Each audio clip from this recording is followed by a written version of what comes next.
Assalamu alaikum warahmatullahi, barkamu da sake saduwa da ku a cikin wani sabon bidiyo a channel ta Azita Tech TV. Ga mutane wadda suke yawan browsing su shiga nan site, wannan bidiyon naku ne wanda zai taimaka muku wurin ƙara mai browsing security. Zai taimaka wajen mai mutane ba za su yi hacking asalin wayan ku ba yayin da misali ka visiting site nasu. Idan wannan shine mai farkon zuwan ga wannan channel din, ya zama a ce ka danna mana alamar subscribing button, sannan mai ka danna mai alamar notification domin mai samun sababbin ƙawatattun shirye-shiryen. Let's get go.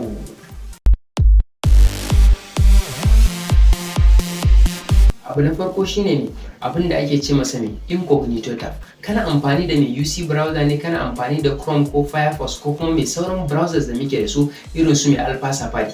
To dukkan su akwai abin da ake ce masa mai incognito tab.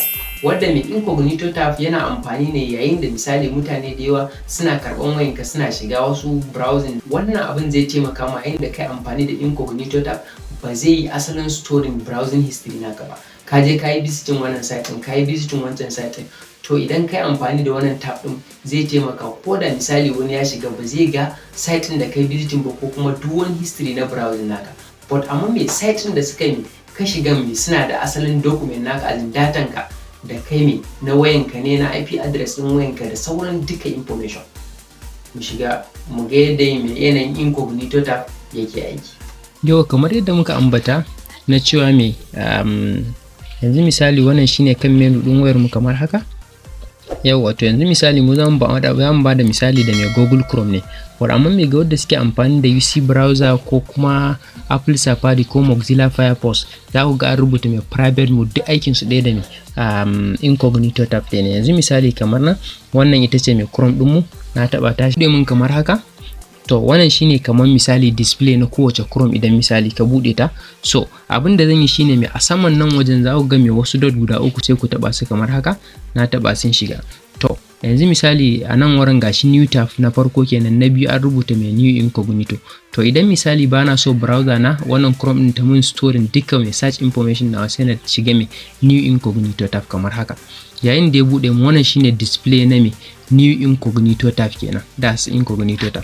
To duk yanzu abin da ka zo kai searching a nan wajen a search bar ɗinka zai zama a ce mai wannan searching ko kuma browser ba ta yi storing wannan mai information din. Yanzu misali na rubuta mai what is now kamar haka, what is now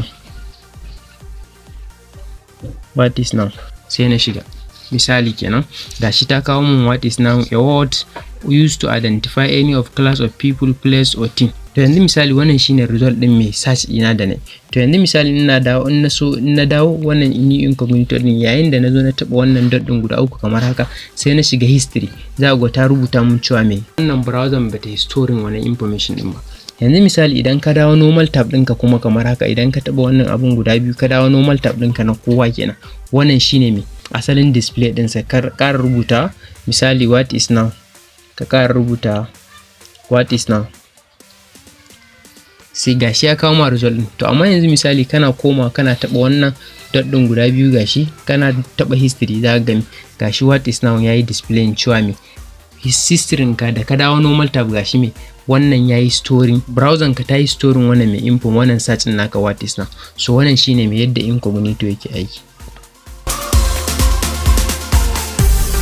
Sannan abu na biyu shine me bayan incognito tab akwai mai abin da za ka yi mai browser ka, wannan wadda na lissafo, yanayin yadda misali za ka ƙara security mai browser naka, wadda misali site ɗin da mai kai visiting su kuma ba za su storing IP address naka ba ko kuma wani information na wayanka ko kuma na detail ɗin da kai amfani da shi. Shine mai ku biyo mu cikin bidiyon kamar haka. So abu na biyu shine mai yanzu misali wannan shine mai kan asalin menu ɗin wayanka, za ka shiga cikin Chrome ɗinka kamar haka.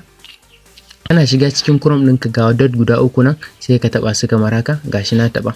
So idan ka iyo ƙasa gashi nan option na mai biyun ƙarshe, gashi an rubuta setting kamar haka, sai ku taba shi setting, ka shiga settings ɗinka. So kana shiga settings ɗinka za ka yi mai scrolling ƙasa, za ka yi scrolling ƙasa kamar yadda kuke gani, gashi mai wannan option ɗin an rubuta mai privacy and security, sai ka taba shi kamar haka. Kana shiga cikin mai privacy and security domin mai magance duk wani traffic ko kuma duk site ɗin da kai visiting ba za su yi storing IP address na wayanka ba, ko kuma mai wani vital information in terms of email naka ne ko wani abu makamancin haka. Duk wasu abubuwa da masu muhimmanci site ɗin ba za su storing wani mai datan ba. Sai ka gashi nan an rubuta mai use secure DNS, sai ka shige shi kamar haka. Kana shiga cikinsa gashi ya baka option guda biyu, use your current service provider, na biyu kuma choose another provider. Sai kai selecting na biyu shine mai choose another provider. Idan misali ka taba choose another provider shine mai za ga rubuta ma customize ko kuma provider URL, to sai ka taba nan farkon nan da mai customize, kana so kai customizing din mai security ka. So a nan wajen zai baka option adadi misali kamar guda 4 zuwa 5.